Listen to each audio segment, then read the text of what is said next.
Belgium in the summer of 1914. Belgium, the root of the German invader. A nation of bystanders, neutral by treaty and tradition, it has been swept up into war by Germany's Schlieffen Plan, a right hook aimed at France through Belgium. Neutrality has been brushed aside as a scrap of paper. The ports of Liège have been taken in battle. Next target, Brussels, the capital. After this, of Belgium's 3 major cities, only Antwerp will remain. Each victory leaves one less sanctuary for the refugees.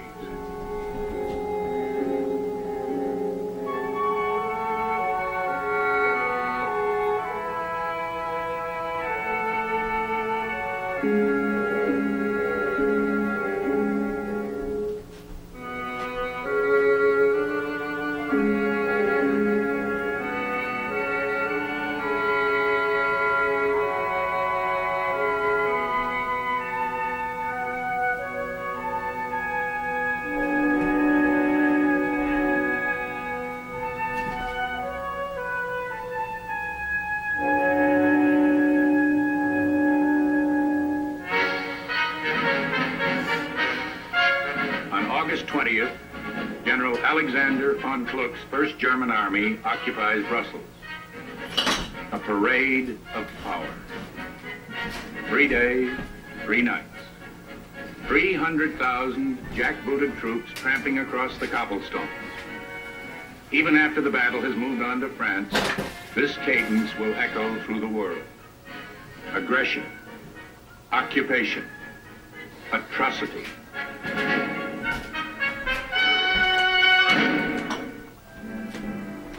The Belgian army in retreat, antiquated and makeshift, but still defiant.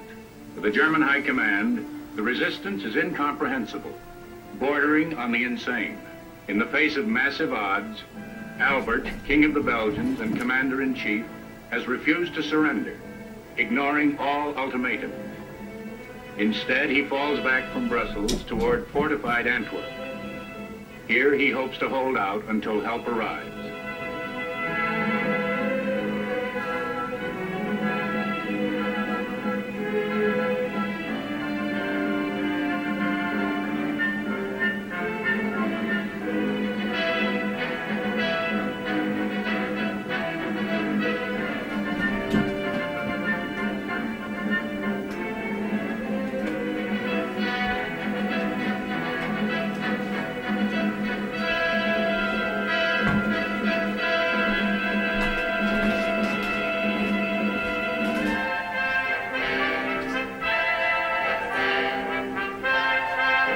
In England, the invasion of Belgium is the issue that unified public opinion in favor of war.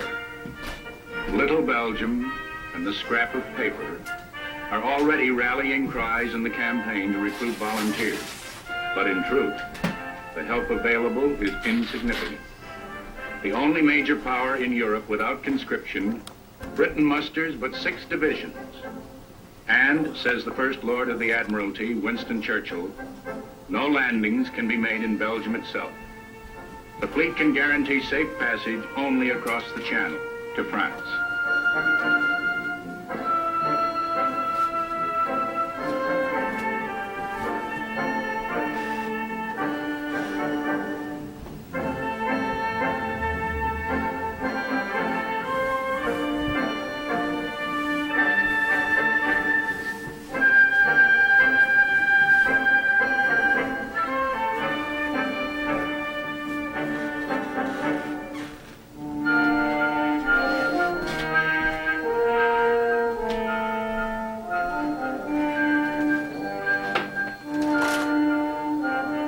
British Expeditionary Force, Sir John French commanding, arrives on the continent with 80,000 troops and 30,000 horses.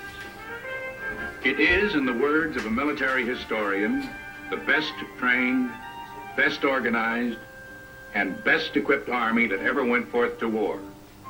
Perhaps so, but certainly it is not the best informed. As it moves toward the front in a convoy of London buses, intelligence estimates the German strength in its sector at 17 divisions.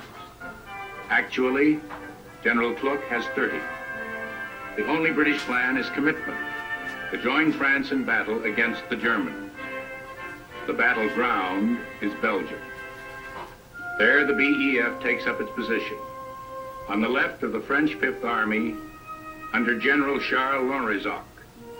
At Mons, the British and German paths converge.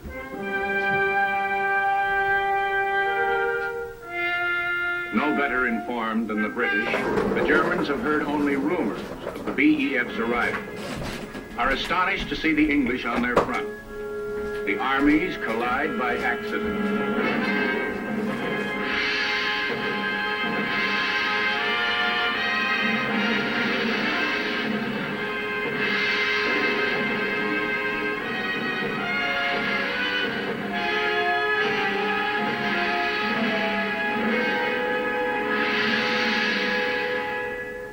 For 48 hours, the British hold their ground, until the French army suddenly withdraws, exposing the British flank.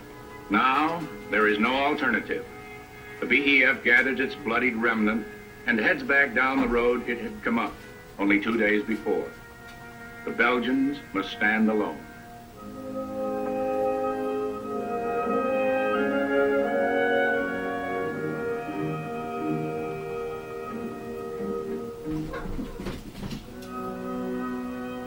The Belgians have won for themselves the immortal glory which belongs to a people who prefer freedom to ease, security, and life itself.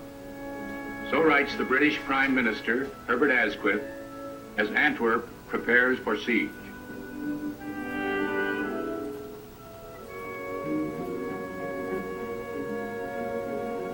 By draining the country of all available manpower, the Belgians have raised an army of 117,000. An operetta army in patent leather helmets and Napoleonic uniforms. But what the world senses, if Germany does not, is that this is not just an army, but a people.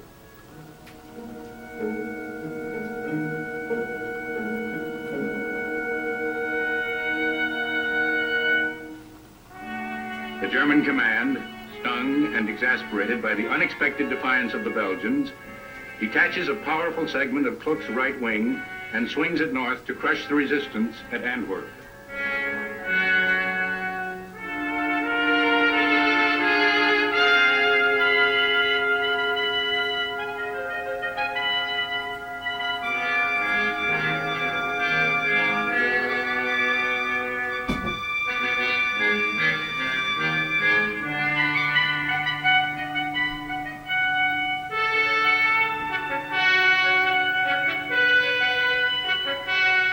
As the Belgians deploy to meet the German thrust, civilians come out to the lines to watch.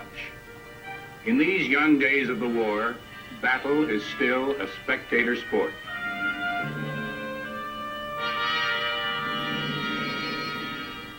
At first, the incredible happens. The Belgians hold. But then the Germans bring up their siege guns, the guns that broke the forts of Liège.